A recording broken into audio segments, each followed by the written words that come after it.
Please be aware that the comments, views, opinions shared on this podcast are not meant to diagnose a medical problem and/or legal problem. If you do have a medical problem or legal problem, kindly contact a professional. Welcome to An Apple a Day, a podcast, a resource, a community. Share your experiences and learn from others as we overcome barriers and learn to live a happy, healthy life with a disability. Welcome to the community. Here's your host, Jimmy Apple. Hello, my friends. How are you? If I sound like I'm happy, I am because there's something in the sky that I have not seen for weeks. It's called the sun. It's unbelievable. The temperatures are up over 50 degrees here in New York State. Unbelievable. There's no snow. There's no rain. The snow that's on the ground is melting. I'm starting to see grass in my front yard. I'm so excited. How are you today, my friends? How you feeling? Welcome to another episode of An Apple a Day. I'm your host, Jimmy Apple. An Apple a Day is brought to you by www.famousapple.com. Famousapple.com is the home site for this podcast. If you get a minute, go over there, check us out. Hey, if you want to get in touch with us, you want to get in touch with me, you can write me at jimmy@famousapple.com. If you want to get in touch with the administrators of this podcast and the website, you can write them at admin@famousapple.com. So how you doing today? You doing good? You feeling strong? Have you been doing everything you're supposed to be doing? You're taking your medications, you're doing your exercises, keeping your doctor's appointments. Excellent. Excellent. Hey, have we got a good one for you today? We really do. First, we're gonna start off with a notice here from Social Security, and it's about taxes.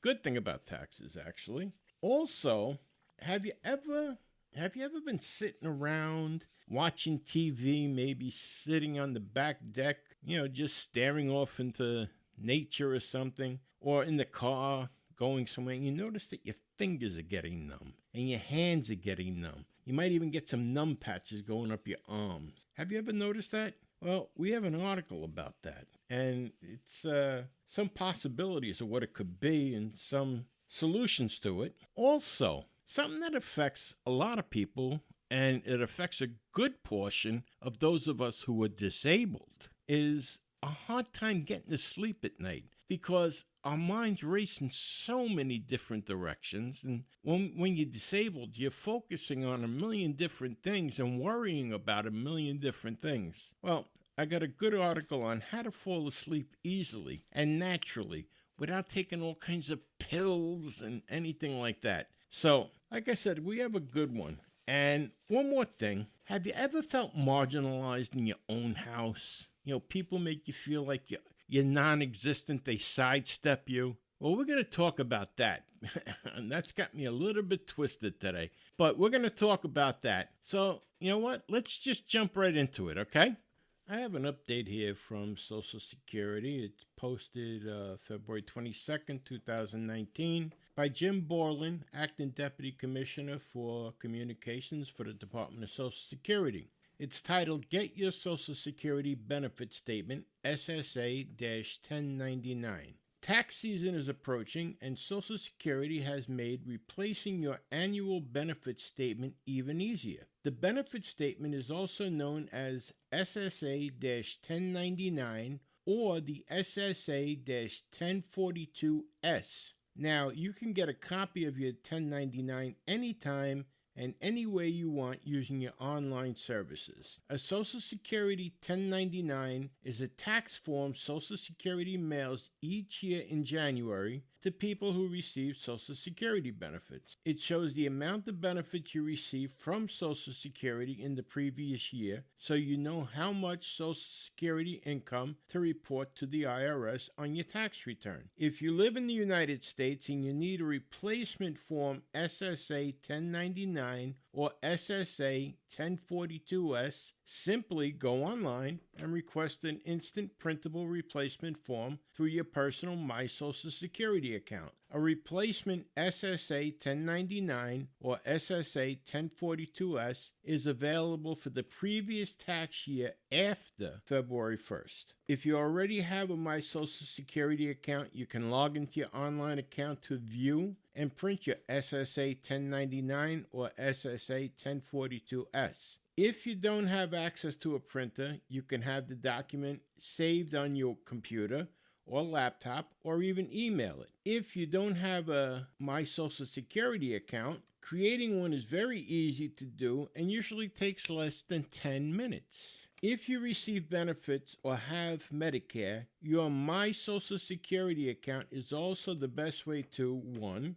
Get your benefit verification letter, 2. Check your benefit and payment information, 3. Change your address and phone number, 4. Change your direct deposit information, 5. Request a replacement Medicare card, or 6. Report your wages if you work and receive Social Security disability insurance or supplemental security income, or SSI. If you're a non-citizen who lives outside the United States and you received or repaid Social Security benefits last year, we will send you Form SSA 1042S in the mail. The Forms SSA 1099 and SSA 1042S are not available to people who receive Supplemental Security Income, or SSI. With a personal My Social Security account, you can do much of your business with us online on your time, like get a copy of your SSA 1099 form. Visit our website to find out more, and that's www.ssa.gov to find out more. Okay, so that My Social Security account is a handy little thing. I use it. I suggest you get one too. And there you can keep track of your benefits and everything that's going on with Social Security. Okay? So, and that's just a reminder. You're on Social Security disability or you're on Social Security, you do have to file a tax return. That's why they're sending you that form. Okay? Now, the next thing I have is what causes finger numbness? You know, it happens. It happens. It can be caused by disease, by other diseases such as diabetes can cause it, but it's a terrible thing. We're going to look into that now. Numbness in the fingers can have many different causes, from carpal tunnel syndrome to some types of neuropathy. In some cases, treatment may simply require a change in the way that a person uses their hands. However, medication or surgery may be necessary for cases with more complex underlying causes. This article looks at 6 causes of numbness in a person's fingers, as well as the treatment options. Number 1 on the list is carpal tunnel syndrome. According to the American Society for Surgery of the Hand, one of the most common causes of numbness in a person's fingers is carpal tunnel syndrome. The carpal tunnel is a passageway in the base of the person's hand. The median nerve passes through it, and the pinching of this nerve can cause numbness, itching, or pain in the thumb, index finger, middle finger, and ring finger. Carpal tunnel syndrome also causes the hand to go numb while a person is sleeping because of the position that they hold it in. To diagnose carpal tunnel syndrome, a doctor will take a detailed medical history asking about other conditions that a person has, how they use the wrist, and if they have experienced any prior injuries. A person may be able to treat this condition by changing the way in which they use their hands. For example, a person may get carpal tunnel syndrome because of how they sit at a desk while using a computer. Changing the chair, the mouse, or the keyboard that they use may resolve the issue. Alternatively, a doctor may suggest that they wear temporary splint to prevent or reduce swelling. Splints help prevent the hand from going numb, especially at night. If the symptoms are more severe or do not resolve with other treatments, a person may need steroid injections to reduce the inflammation. In other cases, surgery may be necessary to create more room for the nerve to pass through the carpal tunnel. Compression neuropathy is number 2. Compression neuropathy is when pressure on a nerve causes loss of feeling and weak or twitchy muscles in parts of the person's body. Carpal tunnel syndrome is a type of compression neuropathy. According to the ASSH, a nerve may come under pressure due to an injury, enlarged blood vessels, the thickening of the muscles, or a cyst that grows near the nerve. A compressed nerve in the wrist, elbow, forearm, or neck can result in the loss of feeling in a person's fingers. People can make lifestyle changes to treat mild compression neuropathy. For example, creating a more ergonomic workstation can improve neuropathy that has developed due to movement at work. Physical or occupational therapy may be useful to relieve tight muscles that are compressing nerves. These types of therapy can also teach a person how to avoid causing symptoms in the future. Obesity can also cause compression neuropathy, so losing weight may reduce the symptoms. A person with severe compression neuropathy might require surgery. Number 3 on the list is peripheral neuropathy. According to the National Institute of Neurological Disorders and Stroke, or NINDS, peripheral neuropathy refers to damage to the person's peripheral nervous system. The system helps transmit signals across the person's body. Peripheral neuropathy can cause many different symptoms depending on the nerves that it affects. These symptoms may include the loss of feeling in the hands. There are many causes of peripheral neuropathy.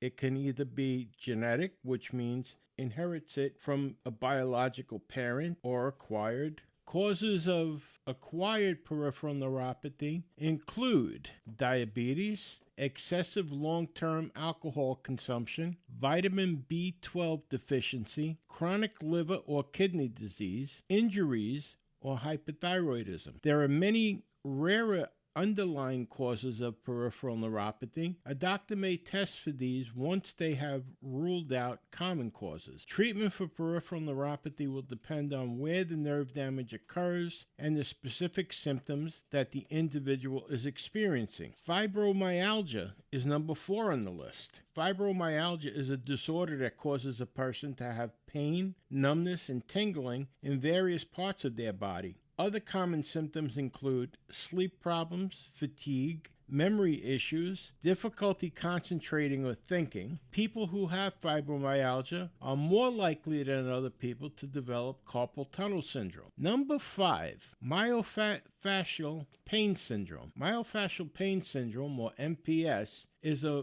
musculoskeletal problem that can cause pain in the muscles or referred pain in other parts of the body. The ASSH note that it can also cause numbness of the hands and forearms. According to an article in the Journal of Pain and Therapy, there is limited evidence to support many of the current treatment options for MPS. The authors suggest targeting the underlying cause of MPS until further research can lead to the development of specific effective interventions. Medications is number 6 on the list. The ASSH note that some medications, such as cancer treatment drugs, can cause tingling and numbness in a person's hands. These side effects may be temporary or permanent. According to the American Cancer Society, there is no sure way of preventing chemotherapy-induced peripheral neuropathy. However, the medical team responsible for a person's treatment will keep a close eye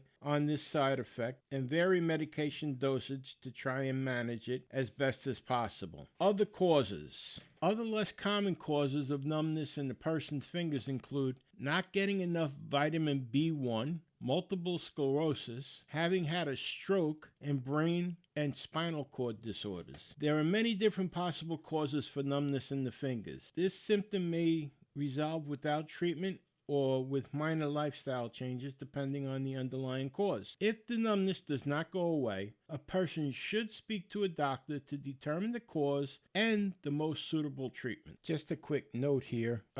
Throughout this article, they're referring to the ASSH, and that stands for the American Society for the Surgery of the Hand. Now, I do want to say this. I have suffered from peripheral neuropathy for years now. It started in my feet and it has spread to my hands. And I'm at the point now where I really can't write with a pen anymore. I can type, but I really can't write with a pen. I try to, and it looks like I'm writing in hieroglyphics. But even though there is no real cure for peripheral neuropathy, or so I'm told, but there are ways of managing it. So if you do have the numbness in your hands, I suggest, it's just my suggestion, go straight to the doctor. Don't wait. Don't hesitate. If you start getting numbness in your hands, go see a neurologist and have them check you out.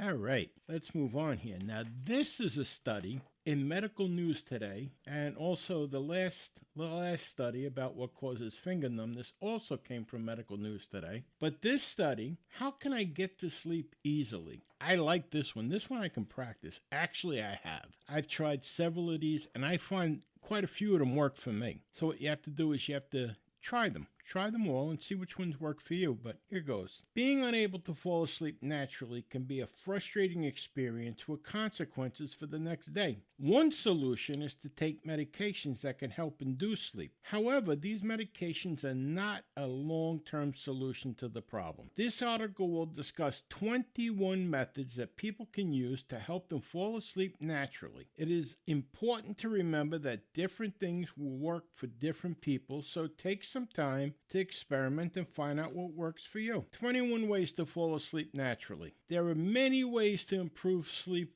including, number 1, creating a consistent sleeping pattern. Going to bed at different times every night is a common habit for many people. However, an irregular sleeping pattern could interfere with sleep because it interrupts the body's circadian rhythm. The circadian rhythm refers to a selection of behavioral, physical, and mental changes that follow a 24-hour cycle. A primary function of the circadian rhythm is to determine whether the body is ready to sleep or not. This is heavily influenced by a biological clock that releases hormones to induce sleep or wakefulness. Going to bed at the same time every night helps the body clock to predict when to induce sleep. And that doesn't mean you have to go to bed at 10 o'clock on the dot every night. If you go to bed at 1 o'clock in the morning, then make sure you go into bed at 1 o'clock in the morning. If you go to bed at 9 o'clock, go to bed at 9 o'clock, and you'll have a good sleep. Just stick with the regimen. Number 2, keep the lights turned off. Very important. And this is another problem that I had, because I used to like to watch TV in bed at night. Keep the lights turned off. The circadian rhythm is also influenced by cues such as light, which help the body judge when it's nighttime. Keeping the room as dark as possible when going to bed at night might bring on sleep. Number 3, avoid napping. Naps during the daytime can also disrupt the circadian rhythm, particularly those longer than 2 hours or close to the evening. One study found that students who napped at least 3 times a week for longer than 2 hours or napped close to the evening had lower quality sleep than their peers. After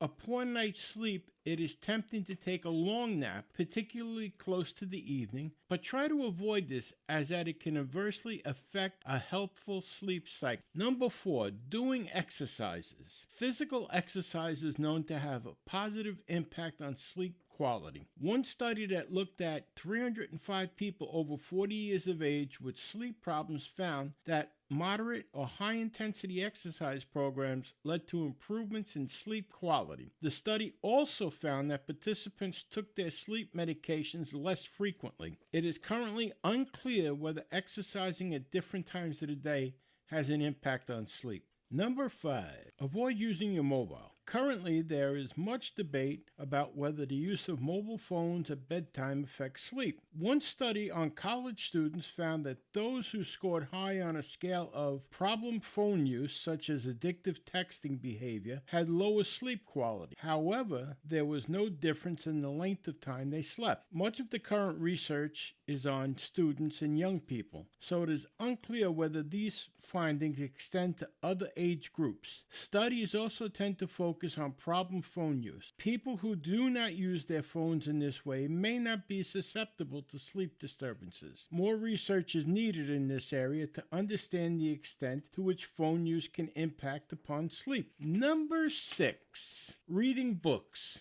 Reading books can be relaxing and may help prevent anxious thought patterns that could interfere with a person's sleep. It's best to avoid books that might cause strong emotional responses. Number 7, avoiding caffeine. Caffeine is a stimulant. It stimulates wakefulness and can disrupt sleep patterns. It is best to avoid caffeine for at least 4 hours before going to bed. In some people, consuming caffeine at any time of the day could have a negative impact on their sleep quality. For those people, it's best to avoid caffeine altogether. Number 8, try meditation or mindfulness. Meditation and mindfulness can help reduce anxiety, which often disrupts sleeping. A study in older adults with sleeping difficulties found that mindfulness meditation improves sleep quality compared to people who did not practice mindfulness. Try counting. A long-standing method of inducing sleep is counting down slowly from 100. There are several ideas about why this may work, including boredom or distracting the individual from anxious thoughts. Number 10,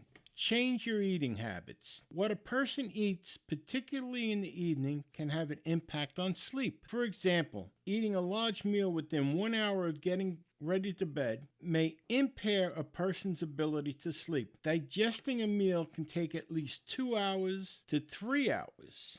That's interesting. Lying down during this period can cause discomfort and feelings of nausea, slow the digestive process. It is best to allow the body enough time to digest the meal before you lie down. The exact time needed will vary from person to person. Number 11, getting the room temperature right. Being too hot or too cold can have significant impact on the ability to sleep. The temperature at which people feel the most comfortable varies, so it's important to experiment with different temperatures. However, the National Sleep Foundation recommended temperatures around 65 degrees as being the ideal condition for sleeping. Trying aromatherapy. People have long used aromatherapy to induce feelings of relaxation and sleep. Lavender oil is a popular choice for helping people with sleep. A study of 31 young adults found that using lavender oil before bed had a positive impact on sleep quality. The participants also reported feeling more energy after waking up. Number 13, finding a comfortable position.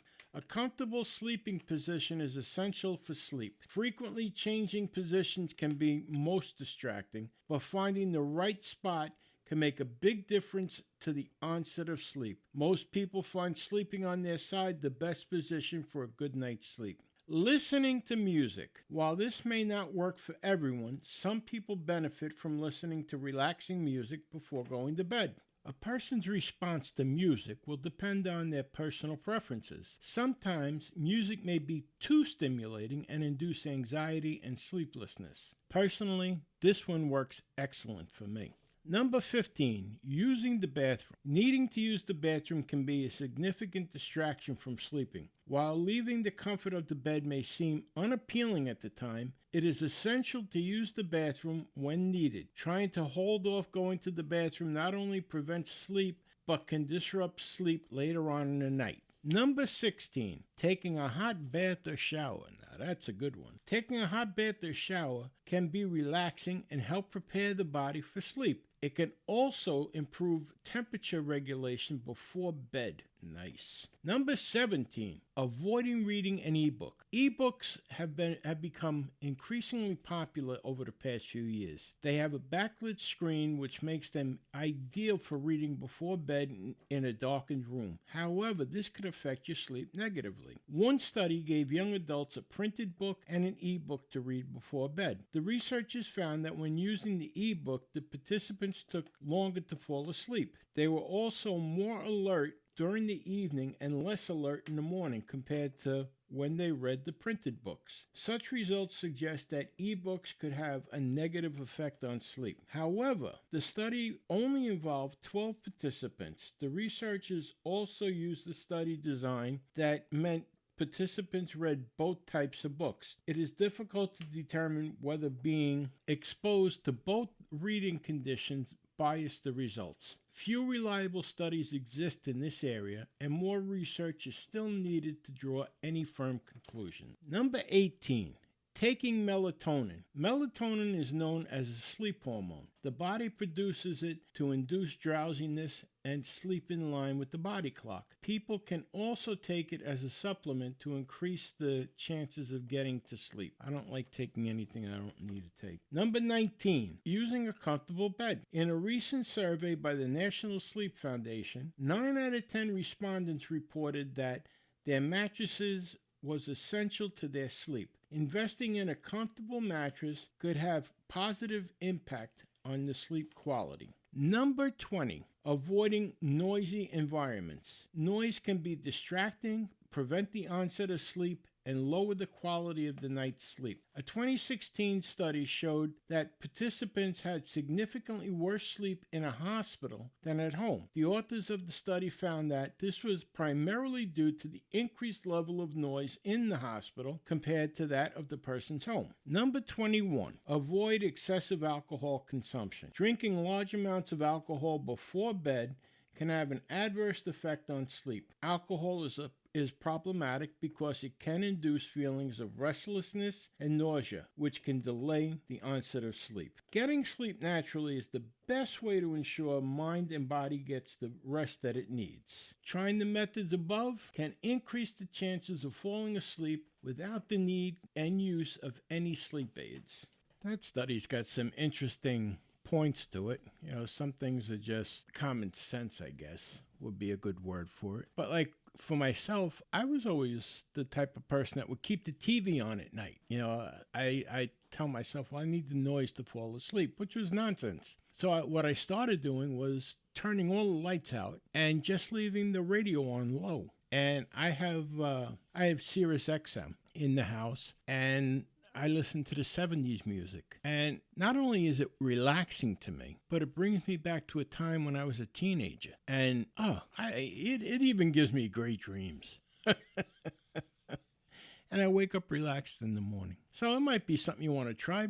Listen to music from when you were a teenager or from a happy time. Although if you were a teenager in the 90s or something like that with rap music, I don't know how well that would do putting you to sleep. I don't know. But to each his own. But give them a try. You know, you can try each one of those. On Monday, I'll have all of these on the website so you can go back and read them yourself and see which ones work for you. The way I see it, if I don't have to take a sleeping pill or something like that, the better I like it. I hate taking pills. I despise taking pills. And the less pills I have to take, the better off I am. All right, we're going to take a quick break here, and we'll be back in 30 seconds. I'll see you on the other side. An Apple a Day is brought to you by www.famousapple.com. FamousApple.com is the home site for this podcast, and there you're going to find connections to our Facebook page, our Twitter page. You're going to find connections to our private chat board, our private chat rooms. You're also going to find that we're sponsored now by As Seen on TV, and there's a lot of products displayed on the page for you to check out. So you get a minute, go over there, check out www.famousapple.com. Tell your friends about us. But don't go until we finish the conversation. Let's get back to it. And we're back. That wasn't too bad. Hey, you know, talking about music, you ever hear a song that can take you back to where you were the very first time you heard it? Like, I can hear my wedding song, and that takes me right back, you know, to my first dance with my wife at the reception. It's amazing. I can see it, I can smell it, I can feel it. It takes me right back there. Certain songs are like that. Anyhow, I want to talk to you about feeling marginalized at home. Yeah, you know, when people kind of come in and just kind of push it to the side like you're not there, like you're almost like you're invisible. Has that ever happened to you? I noticed since I became disabled, in the beginning, I used to think, well, people are trying to be nice and trying to help. But then I noticed like I was being pushed to the side. And I noticed that with family and friends. And then all of a sudden I noticed people were taking advantage of that fact. And not just family and friends, but contractors. You know, like you'd call up to have cable installed and they'd give you this window and they'd say, well, I'll be there between 7 and 12. And you say, okay. And 7 and 12 comes and they're not there. So you give them the benefit of the doubt the first time, you know, and, our truck broke down. Now, let me just say this. At one time in my life, I dispatched trucks. All right. I know every excuse under the sun that you can give. I dispatch moving trucks. I know every excuse under the sun that you give. But, I play along with it. Our truck broke down. We got a flat tire. You have the worst fleet in the world. But I put up with it. They show up, and then they show up and they got the wrong parts. And the guy sees that you're in a wheelchair. And he says, I'm so sorry. And he gives you this sob story about how long he was stuck at this one job. And he never mentioned the flat tire. But anyhow, we have to come back tomorrow because I don't have the right parts for you. All right, can you call up your dispatcher and tell me when you're going to be able to be back here? They call, and he says, I'm going to tell you right now. He says, I'll be back here between 7 and 10. Between 7 and 10. Okay, and you try to be nice, and you try to work with them.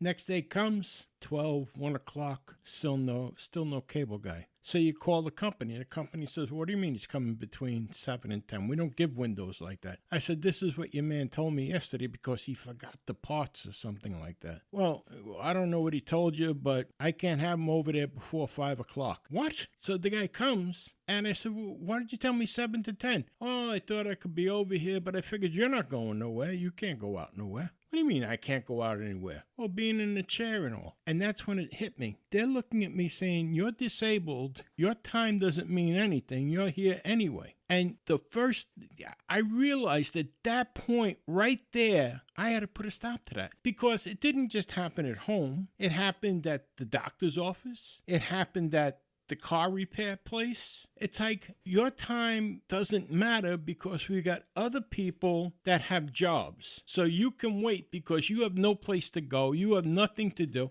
And at first, my wife says, that's it, all in your head. You're thinking like that. But that's not the truth. So then I started saying, well, maybe she's right, but the more it happened, the more I said, no, this is exactly what they're doing. And then what happens is they come in and they push you out of the way just like you don't exist. And I got to the point that I had to put my foot down. And if you don't put your foot down, they're going to continue to do it. And it's going to get worse and worse and worse. So now, I hate to use this word, but now I've become a scumbag. And I become a scumbag with everyone that comes into my house. If you're telling me you're going to be at my house between 8 and 12, you better damn well be there between 8 and 12. If you're not going to be there, I want to call. I don't want to sit there and wait and then you show up at like 3 o'clock in the afternoon. Oh, I broke down or something. No, because you know what? Then you're not coming in and you're not going to do the work. Think about it like this. If you have the cable company and they send you a bill and the bill says you have to pay that bill by the 1st. If not, I'm going to put on late charges. And if it's not paid by the 5th, I'm turning your service off. Can you turn around and tell them, well, I had a flat tire, I didn't go to work, I didn't get a chance to cash my check yet,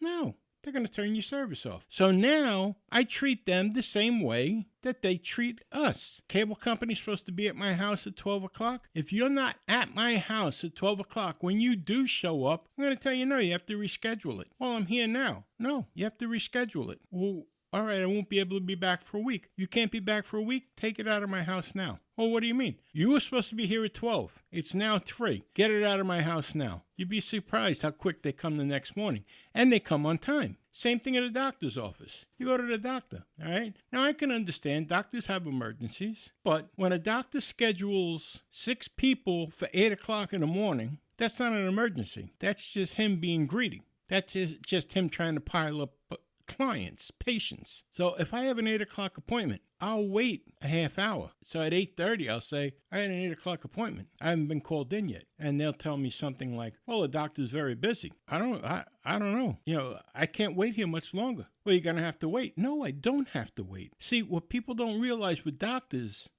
aren't miracle workers. They're not a special calling from God. They're business people. And if you let business people treat you like shit, they're going to treat you like shit. And here they are, they're treating us like shit, and they're charging us for it. That's the whole thing. The cable company treats us like shit, and they're charging us for it. And we're supposed to take it? Why? Because we're disabled? That makes no sense to me. The doctors, you know what? You don't want to hold me. You don't want to see me when you gave me an appointment. I made sure that I'm here at 8 o'clock. Because if I showed up 10 minutes late, they'd be telling me they had to reschedule me. But I showed up there 10 minutes early, and now I waited until 8:30, and they're telling me, oh, the doctor's busy. When he gets to you, he gets to you. No, that's not how it works. I'm out of here, and I'll find another doctor. Don't let people push you around. Because you're disabled doesn't mean you're less of a person. As a matter of fact, you have to put your foot down. You have to put your foot down. Don't let them push you. Don't let people marginalize you because you're disabled. And, it's easy to get it in your head like you don't want to push the ticket. And I don't know why we get like that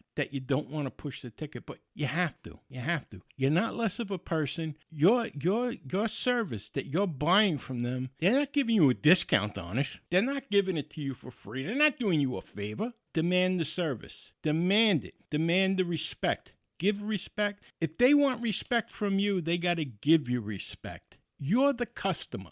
Keep strong, my friends. Don't let people push you around. Don't. I just went through it yesterday. I'm selling my house, and I had the home inspection done the other day. So they were supposed to be here yesterday morning. Pick up the cans for the radon test in the basement. So I'm waiting. All day I'm waiting. At 5 o'clock at night. 5 o'clock. I get a phone call from my real estate agent. Oh, Jimmy, it's not the same guy that's coming for the cans that they left. It's a girl, and she had other things going on today, but she's going to be at your house at 8:30, 8:45. I said, 8:30, 8:45 when? Tomorrow morning? No, tonight. What are you, out of your mind? Well, I sat here all day. All day, I told her. Oh, did you have someplace to go? Is that any of your business? Is that any of your business? It's not. I sat here like a moron with my finger up my butt waiting for this person to come. Well, I just figured you wouldn't mind because, you have no place to go.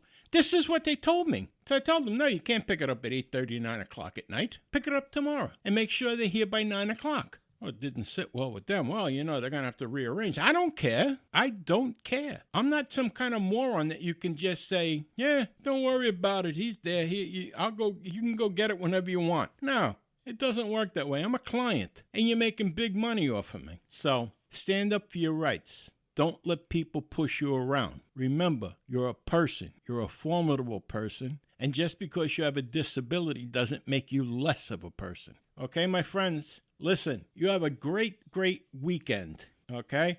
And remember this, no matter what, things can always be worse. Right now, there's somebody out there that's striving to be where you're at. So things can always be worse. Have a great weekend.